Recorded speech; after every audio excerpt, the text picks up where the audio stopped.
Hi everybody. So welcome to the next episode, well, the next SAEON seminar. So today we have something a little bit different. We have Shamim, Wasii, Nyanda.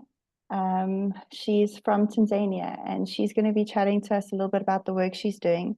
So she is an environmental advocate, a social scientist, and also a youth advisor member to the Dutch Ministry of Foreign Affairs in international policy and meaningful youth participation.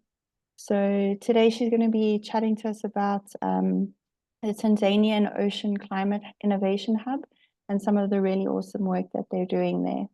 So thank you so much for joining us, Shamim, and we can't wait to hear more about the work that you're doing.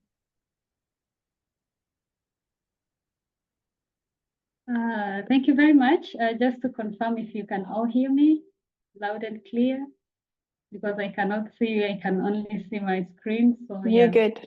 And perfect. And yeah, okay. So thank you very much. As I was introduced earlier, I'm Shamim, and welcome to the Tanzania Ocean Climate Innovation Hub. And you will get to learn so many things about the ocean space, the marine space, and what we are doing here in Tanzania at the hub. And the Tanzania Ocean Climate Innovation Hub, of course, is part of the Global Ecosystem for Ocean Solutions Program and the Ocean Visions, endorsed by the UN Ocean Decade. We are championing for innovation and ocean climate solutions for coastal communities, but also trying to help young people within the ocean space in Tanzania to co-create and co-design startups and blue businesses that they can be able to also improve their livelihoods.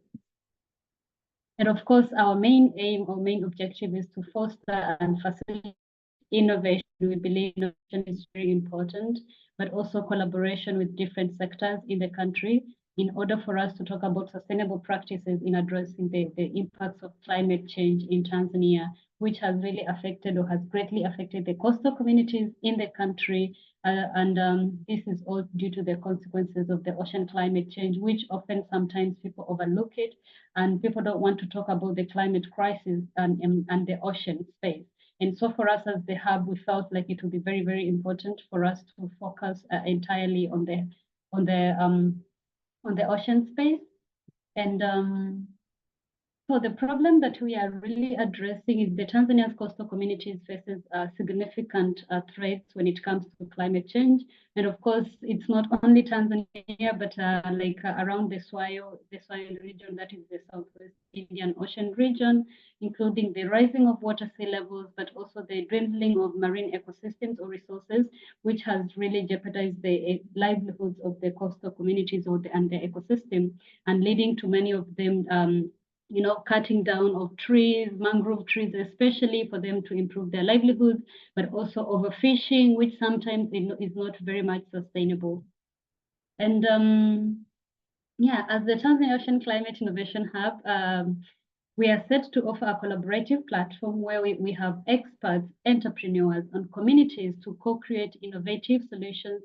And by leveraging this technology, but also looking at how we talk about data-driven approaches in the context of these communities. For example, if you're talking about the fishing industry, how are they using data in order for them to be able to talk about the technologies that comes with it, but also the ocean climate solutions that they are coming up with as communities or as individuals. So technically, we are just a space who works with different partners, different individuals in the essence of collaboration and partnerships, and of course, promoting SDG number 17. And of course, through a multifaceted approach, we foster research. We also incubate startups, which we are also, briefly, I'll be sharing one of the startups that we are currently working with, and also implement community-driven initiatives such as blue economy and ocean literacy. Ocean literacy for us is at the forefront of the hub, because we believe we do not want people to just get into an economy that they have no idea about. So we want to educate them to really understand the ecosystems, the marine ecosystems, but also to see how can they be able to contribute towards promoting education, but also building resilience of these communities in the context of adaptation and mitigation. And so course, we invite different individuals if you want to join us and be a part of the hub, partners, companies, organizations. We invite all of you to share, to join our shared mission by providing different resources for research and development, and of course also facilitating introductions to potential collaborators or investors and sharing information about different opportunities that coexist or exist within the ocean space. And as I continue to say that, this was the most boring presentation that I had for you guys, because I really wanted for you to understand what is the hub, who are we, what do we do, and what are we working on. And of course, if you'd like to learn much more about the hub, you can also go to the UN Ocean Decade website, and you'll be able to see much about us and what we are exactly doing here in Tanzania, apart from what I have been able to share. But also you can follow us on LinkedIn, Instagram, wherever, and see most of the activities that we are doing in the country. And so I'm going to stop sharing my screen, and I'll share my screen again to be able to run you through some of the key activities that we are engaging in as the Tanzania Ocean Climate Innovation Hub, and highlighting some of our major partners, implementing partners. For example, we have the University of Dar es Salaam School of Aquatic Sciences and Fisheries, who are our main partners and our main collaborators in most of the projects that we are doing or we are running here in Tanzania. And of course, if you have any questions, just feel free to put it in the chat or to do a follow-up or something like that, anything that will best work for you. And I also have interesting things that I'll be showing you, or rather that I'll be sharing with you in the process. So what do we do? As I say, the first presentation was one of the most boring ones. And now I bring to you the concrete things that we are doing at the hub with the communities that we are working with. And this is how we start. We start with the education part. We educate our communities, we empower them, we give them knowledge and skills of the things that coexist within the ocean space. For example, these are mangrove trees and mangrove forests that we planted years and years ago. And when you look at these mangrove forests, flowers. And so when you go to the field with individuals or university students or researchers or scientists, and you try to explain to them, like, what is the essence? For example, we do mangrove beekeeping. So what is the essence of us having the mangrove beekeeping, and how do we do it? They really want to understand the concept behind it, and how do you work through it? How do you go through it? So these are exactly some of the of how we do it. I talked about the ocean literacy part of it. We want people to connect with the ocean. We want to understand what is within the ocean ecosystem, and of course, how can they be a part of this ecosystem, and how can they be able to connect? Because for me, as a person, not as the hub, but as a person, I believe for me to be able to understand something that I'm working on, I have to see it. I have to see it really working in order for me to be able to contribute. And of course, these are our best heroes. They are the heroes of the Tanzania Ocean Climate Innovation Hub. They are our educators. They educate us on different aspects of the projects that we are working on, because as I said, we are doing seaweed farming, but we're also doing seagrass restoration. We are doing mangrove restoration. We are doing mangrove beekeeping. So these are the two powerful women that guide us through all the process, because they entirely understand exactly what is happening and what is really needed. We talk about the indigenous level of knowledge that they have and they share with us. And this is really amazing, not only for us, but any scientist that will go out there in the field and meet these are wonderful women, and they'll be able to share with you the knowledge and the ideas of the things that we are working on and how do we do it. And for example, if you talk about seaweed, how do you grow it, and after how long are you supposed to harvest it? These are the wonder warriors behind everything that we do as the hub. But of course, as I said earlier, we get educated, we get told what exactly we do. And of course, these are some of the products that come from the seaweed. And of course, I'll also be showing you real time, not on the pictures, but I'll be showing you some of them that I have with me right now. And of course, this is our farm, by the way. We call it an ocean farm. So when you look here, we have this mangrove forest. Here is where we do our mangrove beekeeping. And then here we had just seaweed planting or seaweed growing, and then the waters were now high, the tides were back. And the other side, we also have another mangrove forest, which you'll be able to see in another picture. And then when we come here, we also come with our products to educate different people that join us, especially for the seaweed farming processes or any other process, be it seagrass. So we come here and educate them and show them the different kind of products that we make from the, that we benefit from the ocean space and that we get in order for them to also be able to be part of their solution. And yeah, those are just, and here we are educating the communities of how we do it and which are these kind of products that come from the ocean ecosystem. And of course, how can they be a part of this ocean ecosystem in terms of improving livelihoods of the communities, but also when you talk about ocean economy, because for me, I believe in order for somebody to take care of something, they have to understand what are they getting through this. I have been an environmental advocate, and one thing I realized is people are not interested in planting, for example, indigenous trees, but they are interested in planting fruit trees. Why so? Because there is a benefit that they see is going to happen in the next 1 or 2 years. They're going to benefit from it. So how do you tell me to take care or to protect the ocean or the marine ecosystem if I do not understand what it brings with it for me, and how can I give back to the ocean? So these are just some of the products that we make. And this is the other mangrove forest that I told you I would be showing you. As you can see, this forest has really been degraded, though we've been trying our best to restore it back. It has really been one of the hardest restoration areas because of the degradation, but also because of the cutting, deforestation. You find that we call them small-scale fishers cut down most of the mangrove trees in order for them to make boats, and this is something that we are really trying to fight in the context of deforestation, but also some of them cut them down to use them as a source of energy, that is firewood. So we are trying to come up with different alternatives, and that is why we decided and said, why don't we do mangrove beekeeping? Because bees will be the protectors of the mangroves in the process, but also people will be able to get something out of it, like improving their livelihood. And this has really been working, and now people, the deforestation is going down day and day, and even people are calling us on us to bring in more beehives as we can. But of course, we work within our capacities and what we have. And of course, this is our seaweed farm.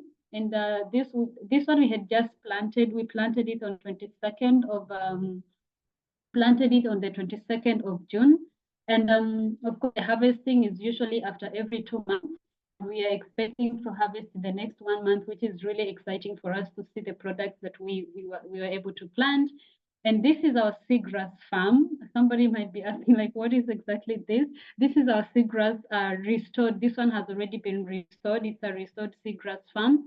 And as I said earlier, we have an ecosystem where we are doing everything within that particular ecosystem. We are doing seaweed farming, we are doing seagrass, we are doing sea cucumber, we are doing mangrove, we are doing mangrove beekeeping within the same ecosystem. This is to just tell you that the ocean it is so diverse to the context that you can use this as much as you can, but then in the process also protecting it. Because we realized when we started the seagrass restoration project, we realized there are so many different species of fish that started coming out. And this has really been energizing, not only for the communities, but also for me as a person. I feel like we are really contributing to the ocean ecosystem, but also making the communities, the coastal communities around that particular space happy by providing or improving to their livelihood. And then of course, yeah, this is how we do it when it comes to seaweed farming, how we grow it, how we plant it. This is how we do it. Of course, if you do not know how to do it, you're much welcome to get a masterclass from us. We'll be more than happy to provide you with that. So these are the ones that I told you about. These are the ones that train us on how to grow this, how to plant it, how to align it on these ropes, and then how to put it on the ground in the water. And of course, we do this when the tides are very low, because when the tides are very high, you cannot be able to do the seaweed planting. So this one here, we are laying them back in the water and making sure that they all. For your information, seaweed is also like any other plant that you plant in the farm. You have to weed it, you have to make sure it's clean at all times. So we have 2 to 3 weeks, after every 2 to 3 weeks visit, to just clean it up to make sure that everything is okay. And yeah, so this is just how we do it, the different species. And then this is the wonderful also project that we are working on called mangrove beekeeping. As I said earlier, for us, bees are the protectors of mangroves because communities or individuals do not come to cut down the trees because they are scared of the bees. The bees will chase them away or things like that. And so this has been one of the greatest projects that we are recently working on. And of course, we have established seven beehives at the moment, which we are working with, and we're expecting to harvest our honey, our second honey in the coming month, which will be really exciting for us to. And of course, to just also tell you that mangrove honey is one of the most expensive honeys in the world, and it has great proteins. I'm not a researcher, but I've been asking myself as well, maybe you can also help me respond to this. Like, what exactly does this mangrove honey have? Like, what is it that these bees eat? And how do they, apart from the flowers on the mangroves, and everything, like what else do they eat that makes this honey to have so much proteins? And yeah, so these are just some of the beehives that we have been able to put on our mangrove forest or in our mangrove forest. And this is exactly how the mangrove flowers look like. And you'll be able to, if you follow up with the Tanzania Ocean Climate Innovation Hub, you'll be able to see in our upcoming documentary of how we do it with the beekeeping and how you'll be able to see all the bees moving around and how they do it. And it's really amazing because this has also been we call it blossoming. Yeah, the blossoming season for the flowers, and the bees are just everywhere within the forest. And it has been quite amazing for us. And of course, apart from that, as you can see, we have boats here. We also work with small scale fishers, as I mentioned earlier. For us to be able to protect these beautiful forests, we have to work closely with them, to also talk to them, educate them the importance of the marine ecosystem and how their families are benefiting from them. But of course, we also have fun activities after doing all the tiring work, because it's not easy to do the seaweed farming or to do the seagrass restoration. It's very difficult work to do. I have been in the field, and I can tell you, get out of there if you do not get a massage, your whole body is going to be like, I can't take this anymore. And so these are like the fun activities that we do. And this swing was put for us by the communities. They're like, yeah, you guys are always coming here and we're doing so much, and we need you also to relax. And so they put this for us, and it's a funny swing for us to just swing there and have some fun and get rested after the planting and everything, which is really exciting how the ocean space connects people and how people get attached to the ocean and how they think it's very important for us to not only just keep working, but also to make sure that we are okay, mentally we are just doing fine for us to be able to continue contributing. And of course, we also educate these communities. We also educate the individuals or the people that we work with on what exactly is happening within the ocean space.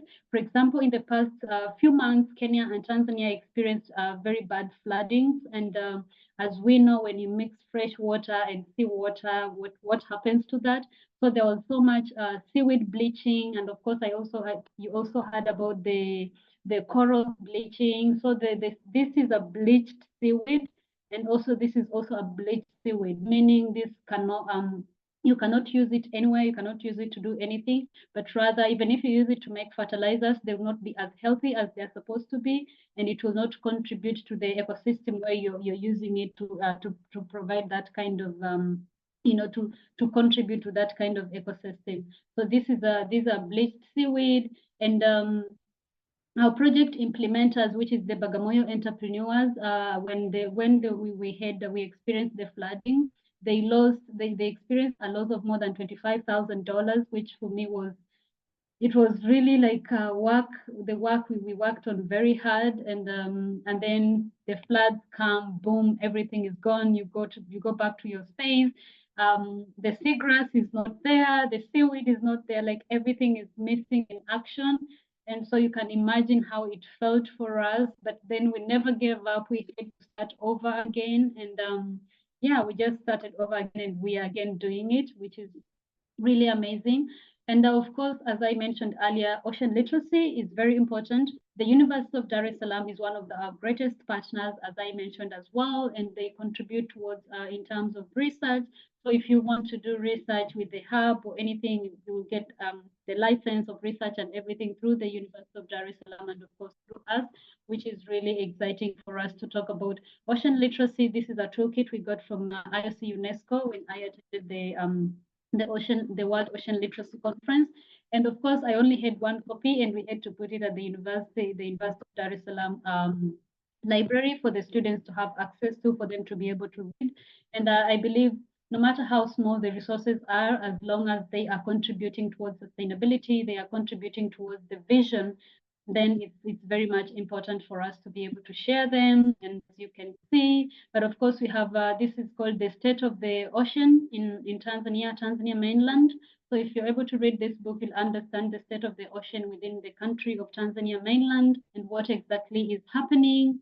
And yeah, when it comes to the to our farming, we have to be very early in the morning. And so when you go very early in the morning within our ecosystem, you'll be able to see the beautiful sunrise, the beautiful you'll be able to see the beautiful small-scale fishers going to their business as usual. And so it's really an amazing ecosystem space that we really have with us, and we do not take that for granted. And yeah, of course, we talk about ocean climate, and this is one of the books that were also acquired during the World Ocean Literacy Conference. And last but not least, we also do ocean literacy to university students, to young people, schools, with kids, to educate them about the importance of the ocean and how can they contribute towards ocean climate solutions, and how can they also contribute in terms of innovation.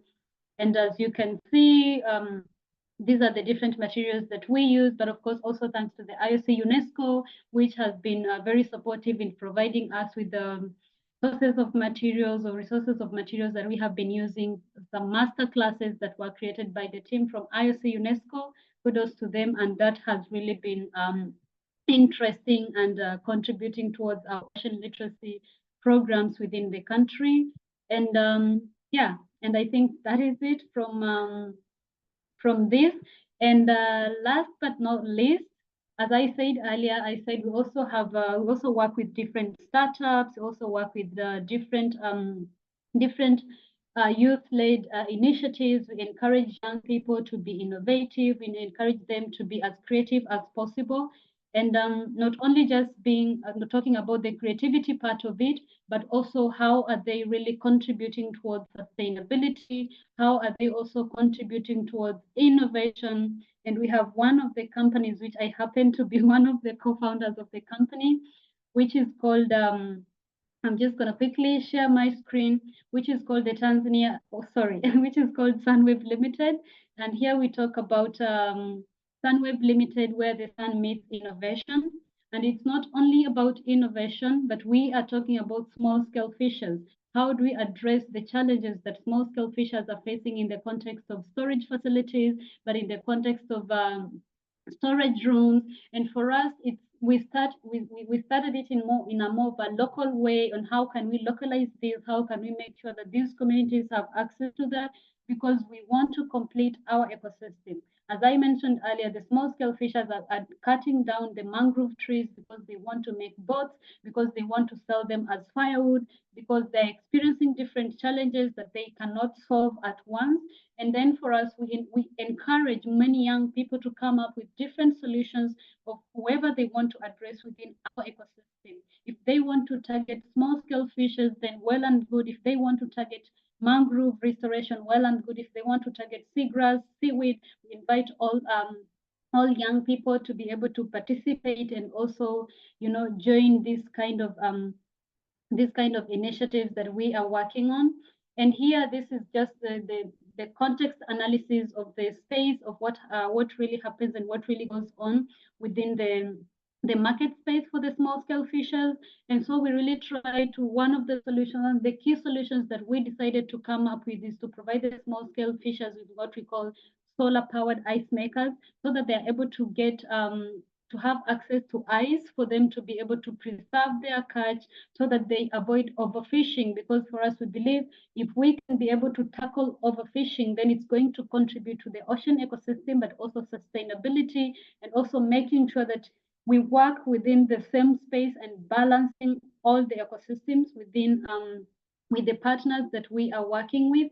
And one of the things is, as we all, everybody understands that small scale fishers, for example, in Tanzania, faces a significant post-harvest loss of 70% of their annual income due to post-harvest losses within the country. And so what are some of the significant solutions that we are providing and that we are working on for us to be able to help them preserve their catch, so that they do not do overfishing, they do not do IUU, if you all understand what IUU incorporates and what it is. So this is technically like just us, the hub being us, and trying to talk to as many young people as possible to come up with solutions. And we try to also reach out to different partners, investors that are interested in their ideas, that are interested in their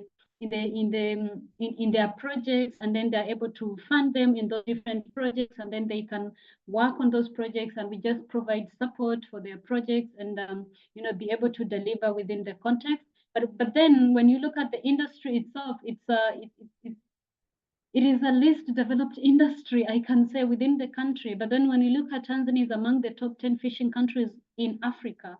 But then 70% post-harvest losses, it's quite alarming. And these are the current alternatives that these small-scale fishers are using. This kind of ice, this is not healthy, and it's not really contributing to sustainability. So we call this kandoro. We have this, they use these buckets for them to get these blocks of ice to be able to use it to store their fish, to store their sardines. So we are trying as much as possible to come up with different solutions, to come up with Shamim, different alternatives for this. Sorry? Shamim, do you want to just put it on slideshow mode? Oh, okay. Sorry, I thought I was on slideshow No mode. Sorry problem. about that. Okay, thank you. Sorry about it. Okay, Yeah, loading. I think you're good. It's just Okay, thinking. perfect. Thank you. I thought Yeah, I'm on you're good slide now. one. Sorry. No problem. Okay, thank you. And these are the current alternatives that do exist within this particular industry. And we realize that these are the most, the small scale fishers within the country, they can be able to afford these alternatives. They can be able to buy the ice and preserve their catch. And so we decided to bring together a group of young people that went through a program by TECA, which has really been amazing for them. And we are really also looking forward, or looking towards, how do we develop this further, not only to Dar es Salaam, but also to different regions of Tanzania, to benefit the small scale fishers within the country. And as I said, we have more than 200,000 small scale fishers and sellers who are directly affected. And we are talking about an average of 2,800 of values lost on every ton shrimp, fish caught and sold. So this shows us that it's very, very important for us to be able to talk about the ocean ecosystem, or to be able to talk about the fishing industry, because most of the times when people talk about the fishing industry, they tend to talk about the distant water fishing nations, and we forget about that they are these people that are also contributing within the blue economy space, within the fishing space, in the context of small scale fishers. So how can we also support them directly, and how can we also provide solutions? And the Tanzania Ocean Climate Innovation Hub is one of those partners that is really trying to work with different young people to make sure that we provide such solutions for such individuals within the ecosystem. And of course, we offer solar-powered ice making units to small-scale fishers and sellers in order to help them to preserve their catch. So somebody just have to come, if you need ice, you just have to come and collect an ice insulated container, and then you're able to pay for it, and then you're able to get the ice at only 50 cents dollars, because that is how much these small-scale fishers can afford after the validation of our hypothesis.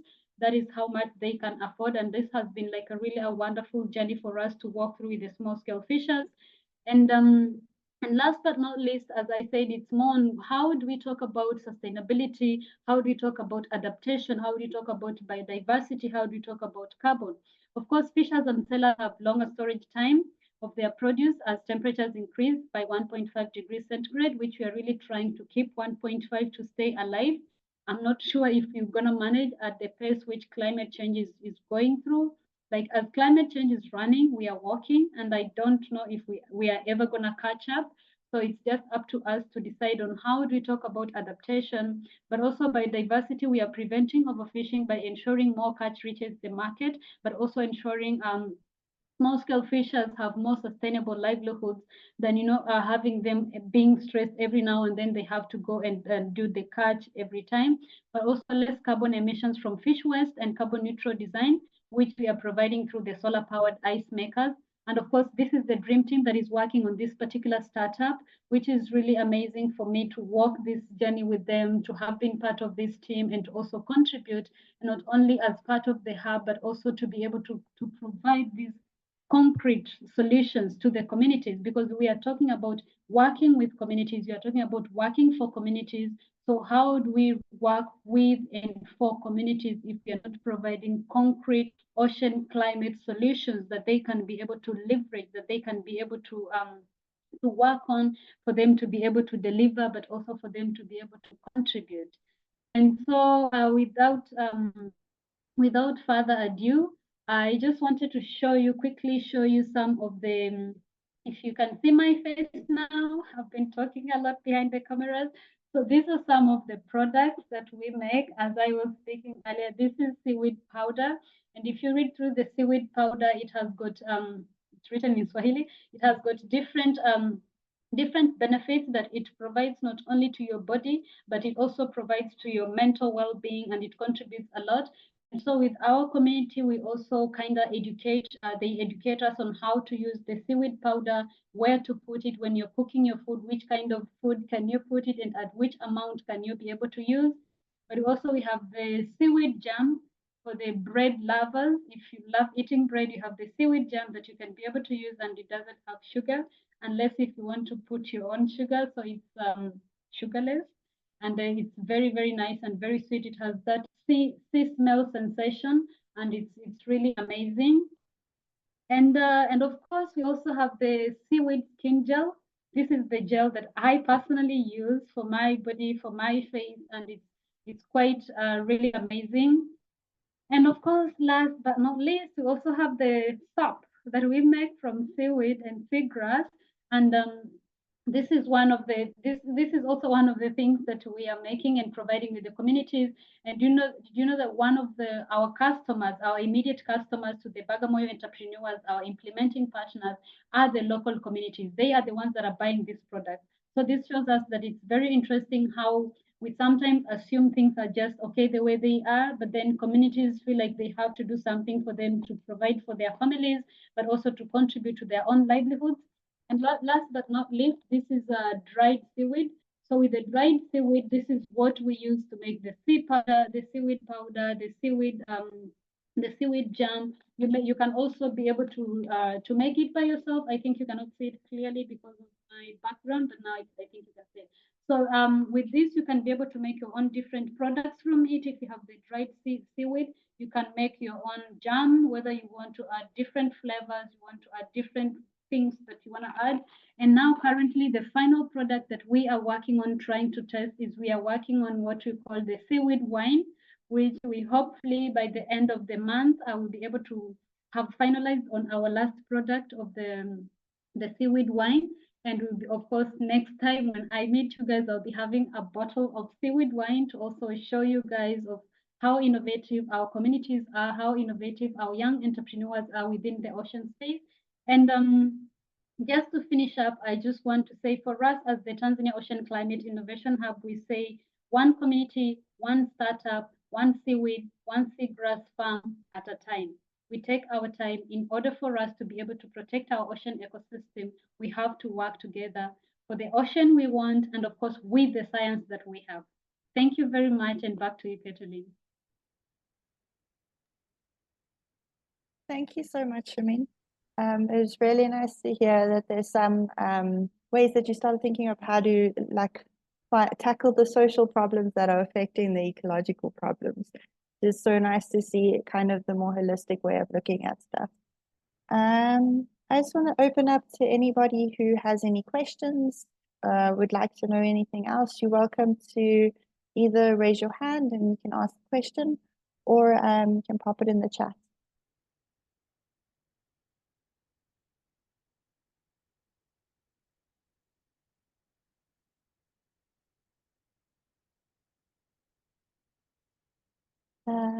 I have a question for you, Shamin. Do you find that people involved in your projects, whether it's like the seaweed or the beekeeping and stuff, have a better appreciation for the ocean afterwards, and like better ocean literacy? Yeah, so with the people that we are working with, as I said, for example, if we have a partner that is interested in working with the hub, we have to first provide what we call ocean literacy for them to understand the space that they are stepping in is not the space that they are used to. So they really have to understand. And for example, one of the partners we are working with, the University of Dar es Salaam, one of the we call it a compulsory, a must-do thing is anybody who is part of this has to know how to swim, and which is really exciting, because if you are able to understand the ecosystem, then you know what to do and when to do it and how to do it and why are you doing it. So for us, ocean literacy is like the backbone of everything that we are doing. We have to educate people, individuals interested, and once they understand, then we are able to bring them in the field. And in the field, they also get education from the indigenous communities or the local communities that we are working with. So they combine our knowledge with the knowledge provided by the community, and then they just put it together, and then they are just able to deliver. And sometimes it's really exciting, and some of them are always reaching out like, oh, can you come to our school, can you come to our university, could you also come extend to our community so that you can educate our community as well. So it's just small steps we are taking, but then it's quite positive, and the feedback is also quite good, because we also do monitoring and evaluation to see exactly what we're doing. Is it working or is it not working? How is the response of the communities around it, the people that we are working with, what is their response about it? And it seems to work. Cool, thank you. Anybody got questions? Are you all happy? I have another question for you if no one else wants to ask. With the ice, the solar ice and stuff, are you finding that it is helping reduce like the waste, so less fish is going off because you're able to keep it cold for longer and have kind of look after it a little bit better so it doesn't go off as easily? Yeah. So there is, for example, when we are talking to some of the small scale fishers, they were saying, for example, if I catch like 5 kilos of fish today and I do not get someone to buy them, it means they get spoiled, and then tomorrow I have to go back fishing. But now with this kind of alternative, then I'm just able to, if I don't get a client or a customer, I am able to preserve my catch and then continue looking for the market, and I don't have to go back to the sea, because sometimes it's very risky for them. The waves sometimes are not friendly for them, and so it is. This is one of the solutions that they themselves are even pioneering with, like neighboring communities. And can you also take this solution? Is good. Can you also do this? Is good. It's really also helping with the preserving of their catch, which has also which is also really amazing for us, like working on this particular solution. And also happy that the communities are even willing to pay for the 50-cent dollar for them to be able to acquire the ice, compared to the existing ice that they were getting, which was like from industries that are, this is just a surplus. So we just give it to people that are interested to preserve their catch, but then they now have an alternative for them to be able to just continue keeping their catch cold until they get to the market, or until they get a client or a customer. Cool. Thank you so much. I think it's a very nice example of how some of the social challenges are creating those ecological challenges and stuff. Actually, I think you have a few very nice examples of those and how they link. I did see there was a comment in the chat saying that it's a really nice project, and I agree, it's a great project. Anybody else have any questions, or can we let Shamim off the hook? Okay, I think people are just amazed by how cool this project is that you're running there. I just want to say Asante Shana Shamim, and I hope that everybody can join us for our next seminar. So it will be on the 1st of July. Sorry, we're in July now, 1st of August, and Abu and Yinclair from Egagosini will be chatting to us a bit about their Marian journey. So thank you so much, everybody, for joining us, and thank you, Shamim, for chatting about your really cool project, and hope to see you next month. Bye, everyone. Thank you, everyone. Bye.